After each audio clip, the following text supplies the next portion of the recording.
When I first came to Clontarf, Clontarf was still the remnants of the old orphanage. The dormitory buildings in which Dumbarton first operated out of was dark, damp, derelict. I could feel the pain and the suffering of the lives of the young orphans to whom, had spent their nights in the dormitory.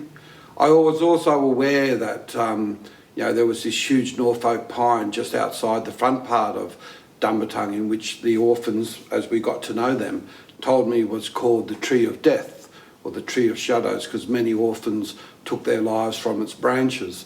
I remember it just being so cobweb-ridden and dusty and, it had no resources. It had a telephone and it had one desk and one chair. And it was daunting and it was a challenge.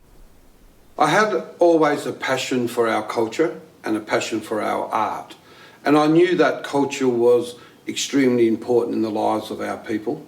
I knew also that there was a lack of cultural knowledge and content in how people were living their lives. And I believe that, an organisation like Dumbarton could bring back a sense of unifying culture in our community and creating initiatives that our people could work towards in unity and creating cultural outcomes. It was an old brown paper bag that I first took into a old burnt out basement in the Northbridge Hotel, which had a concept of a festival. And I pulled this brown paper bag out and I showed a few of the mob and they had a look at the design. And they looked at me and they said, "You'll never ever do this, Robert. This not only would be far too difficult, but do you think this city's going to allow all these Aboriginal flags to be put up down on the esplanade in the shadow of the city front?" And I said, "Well, whether they do or not, I'm going to do it." 2 years later, the dream from the brown paper bag became the most massive cultural celebration in the living memory of Noongar people today.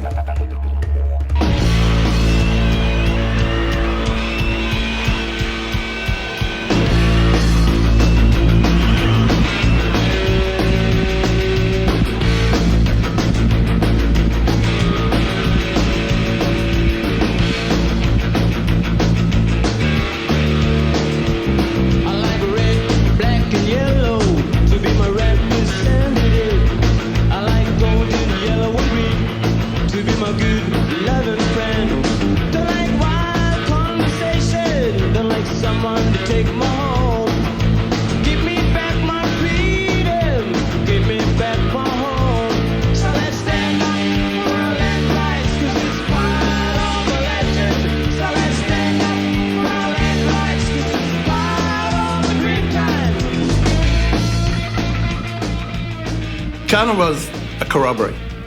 It drew our people together in a circle. It had the fire burning. It had the spirit existing. It had Noongar people, Aboriginal people throughout Australia, and they felt that spirit. They participated, they dwelled in it, they lived in it. We were drinking from a very special pool of what was Aboriginal.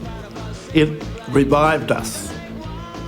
It allows us to stand up strongly and fight, much more strongly than we had. We were less subservient. We become more of a warrior type community. We were led to resist.